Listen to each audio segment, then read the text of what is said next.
স্বাধীনতা, গণতন্ত্র ও নারী শিক্ষা সহ দেশ গঠনে সার্বিক অবদানের জন্য পুরস্কার পাচ্ছেন এবারে বেগম খালেদা জিয়া মরণোত্তর।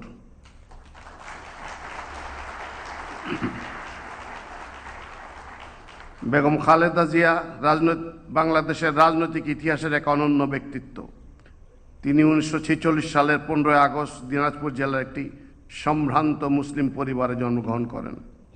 তিনি দিনাজপুর সরকারি বালিকা উচ্চ বিদ্যালয় এবং পরে সুরেন্দ্রনাথ কলেজে অধ্যয়ন করেন। বেগম খালেদা জিয়া বাংলাদেশের প্রথম নারী প্রধানমন্ত্রী ও 3 বারের নির্বাচিত প্রধানমন্ত্রী এবং বাংলাদেশ জাতীয়তাবাদী দল বিএনপির প্রাক্তন চেয়ারপারসন।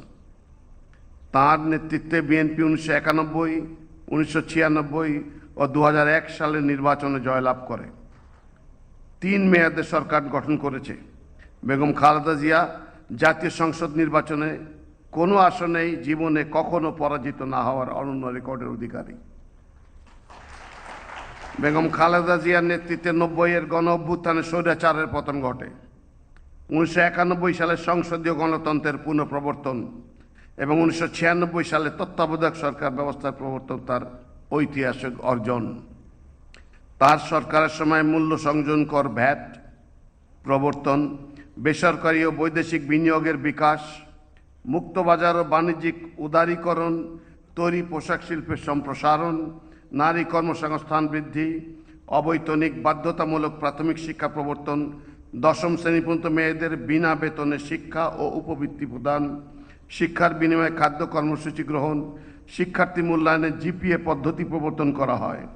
তার উদ্যোগে 2 লক্ষাধিক রোহিঙ্গা শরণার্থীকে তাদের দেশে প্রত্যাবর্তনে করা সম্ভব হয়।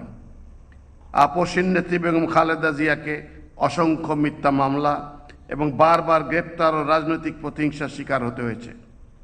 পতিত ফ্যাসিবাদী সরকার 2018 সালে তাকে পুনরায় গ্রেপ্তার করে। দীর্ঘ কারাবাসে তিনি গুরুতর অসুস্থ হয়ে পড়লেও উন্নত চিকিৎসা থেকে বঞ্চিত রাখা হয়। 2024 সালের জুলাই সময়ের সাথে সাথে দেখা দেয় নিত্য নতুন প্রয়োজন। রেডি থাকতে হয় প্রতি মুহূর্ত। তাই এলো ইনোভার, যেন আপনি লাইফে থাকেন রেডি প্রতিদিন। Innova, designed for now. অভ্যুত্থানের পর তিনি মুক্তি লাভ করেন। 2025 সালের 30 ডিসেম্বর বাংলাদেশের অবিসংবাদিত এই নেত্রী মৃত্যুবরণ করেন। স্বাধীনতা, গণতন্ত্র, মানুষের অধিকার প্রতিষ্ঠা ও নারী শিক্ষা সহ দেশ গঠনের সার্বিক অবদানের স্বীকৃতি স্বরূপ দেশনেত্রী বেগম খালেদা জিয়াকে স্বাধীনতা পুরস্কার 2026 মরণোত্তর প্রদান করা হলো। বেগম খালেদা জিয়ার পক্ষে পুরস্কার গ্রহণ করার জন্য তার নাতনি মিস জাইমা রহমানকে অনুরোধ জানাচ্ছি।